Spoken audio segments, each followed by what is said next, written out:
सुंदरवन जंगल में पानी की आपूर्ति के लिए सिर्फ एक ही हैंडपंप था जो काफी सालों पुराना था। जंगल के सभी पक्षी उसी हैंडपंप से पानी भरकर अपनी रोजाना की जरूरतों को पूरा करते थे। पर रात में हैंडपंप के पास कोई नहीं जाता था।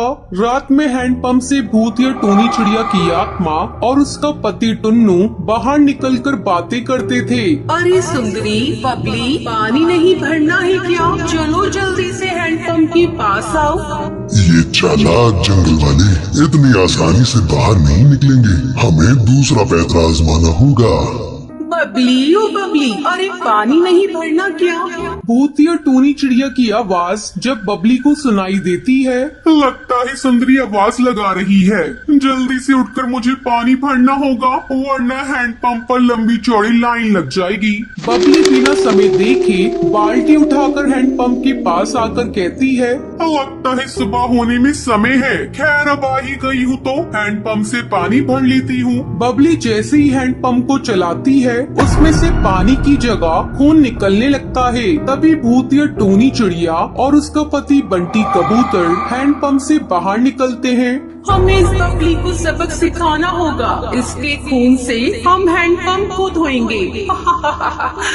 फिर भूतिया टूनी चिड़िया की आत्मा बबली को मारकर उसकी गर्दन काट देती है और वहाँ से गायब हो जाती है। सुबह बबली की लाश देखकर जंगल के पक्षी कहते हैं, इस भूतिया हैंडपंप ने हड़कंप मचा दिया है, हर रोज एक जान ले रही है। जंगल वालों, अगर तुम सबको अपनी जान प्यारी है तो कोई भी इस भूतिया चिड़िया हैंडपंप के पास अंधेरा होने के बाद मत आना। सरपंच कड़कनाथ सेठ की बात मानकर जंगल वाले सिर्फ सुबह ही हैंडपंप का इस्तेमाल करते और रात होने पर ना कोई वहाँ पानी भरता ना कोई भूतिया चिड़िया हैंडपंप से गुजरता। पर एक रात हरी नाम का तोता जंगल से गुजरते हुए कहता है, प्यास के मारे गला सूखा जा रहा है, काश पानी मिल जाता। फिर हरी तोता की नजर उस सन्नाटे भरे हैंडपंप पर आ रुकती है जो एकदम सुनसान वीरान पड़ा था। घर पहुंचने के लिए हमें लंबा सफर तय करना है, क्यों ना मैं इसी हैंडपंप से अपनी प्यास बुझा लूं। जैसे ही हरी तोता हैंडपंप चलाने लगता है तभी भूतिया टूनी चिड़िया और टुन्नू की आत्मा बाहर निकल कर आते हैं। तुम्हें प्यास लगी थी ना,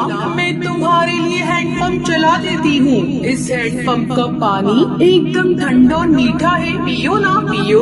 खून, भूत, भागो यहाँ से। तभी भूतिया टूनी चिड़िया की आत्मा हरी तोता की गर्दन काट कर भूतिया हैंडपंप के पास फेंक देती है और हैंडपंप के अंदर घुस जाती है। अगली सुबह फिर से एक लाश देखकर सभी पक्षी डर जाते हैं। सरपंच जी, ये तो कोई राहगीर लगता है। ये राहगीर अपनी प्यास बुझाने के लिए रात इस भूतिया हैंडपंप के पास आया था और भूतिया हैंडपंप ने इसकी खून से ही अपनी प्यास बुझा ली। हमारे पास इस भूतिया हैंडपंप का कोई हल नहीं, सबकी भलाई इसी में है कि हम सभी बस अपनी जान की परवाह करें। कुछ समय बाद जंगल में एक नवविवाहित जोड़ा टुनटुनी और बंटी कबूतर रहने आते हैं और सरपंच उनसे कहता है, इस जंगल का एक नियम है, अंधेरा होने के बाद कोई भी उस हैंडपंप के पास नहीं जाता, इसलिए तुम दोनों भी ये गलती मत करना, क्योंकि ये मशवरा नहीं बल्कि चेतावनी है। सरपंच की बात सुनकर टुनटुनी कहती है, बंटी, ऐसा भी क्या है उस हैंडपंप में जो सरपंच जी बोलते समय भी इतना कपकपा रहे थे?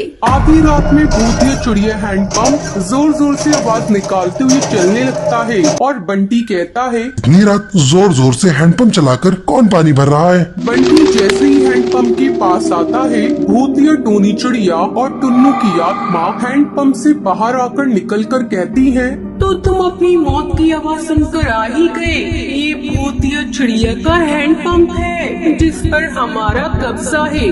टुनटुनी, बचाओ मुझे, बचाओ। बंटी की आवाज सुनकर टुनटुनी जागकर कहती है, ये तो बंटी की आवाज है। टुनटुनी दौड़कर जैसे ही हैंडपंप के पास आती है तो भूतिया टूनी चिड़िया की आत्मा उसके पति को जकड़कर खड़ी होती है। रुक जाओ, मेरे पति को मत मारो। हमने तुम्हारा क्या बिगाड़ा है? हमने भी तो किसी का कुछ नहीं बिगाड़ा था, फिर भी हम मारे गए। अब ये भी मरेगा और तू भी। अगर तुम मेरे पति की जान बख्शती हो तो मैं तुम दोनों की मदद करूंगी। मैं और मेरा पति इसी जंगल में रहते थे। हम इसी हैंडपंप का मीठा पानी डिब्बे में भरकर जंगलों में बेचा करते थे।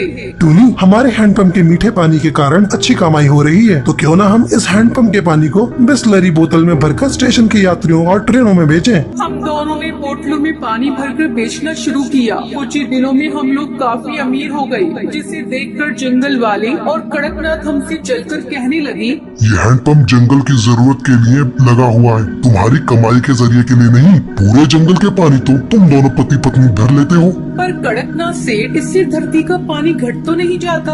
आज से तुम दोनों इस हैंडपंप के पास नजर भी मत आना, वरना अंजाम बुरा होगा। अब खारा पानी पीकर जिंदा रहो। इस हैंडपंप के मीठे पानी की बिक्री करके बहुत नोट बटोर लिए तुमने। हमने कड़कनाथ की बातों को नजरअंदाज किया और रात में हैंडपंप से पानी भरने लगे। हैंडपंप की चलने की आवाज सुनकर सभी वहाँ इकट्ठा हो गए। कड़कनाथ सेठ ने बड़ी बेरहमी से हम दोनों को मारकर हमारी लाश इस हैंडपंप के नीचे दफना दी और जंगल के पक्षियों ने इस अपराध में उसका साथ दिया। हमें इंसाफ नहीं मिला। तब से हम इस हैंडपंप पर कब्जा करके पक्षियों को मार रहे हैं। मैं तुम्हें यकीन दिलाती हूँ कि मैं तुम दोनों को इंसाफ दिलाऊंगी। अगले दिन टुनटुनी सरपंच के खिलाफ पुलिस चौकी में FIR दर्ज करवाकर छानबीन करवाती है, जहां हैंडपंप के नीचे टूनी चिड़िया और टुन्नू चिड़ा की लाश मिलती है। कड़कनाथ सेठ को उम्र कैद की सजा मिल जाती है। फिर भूतिया टूनी चिड़िया और टूनी की आत्मा हैंडपंप से हमेशा के लिए मुक्त हो जाती है।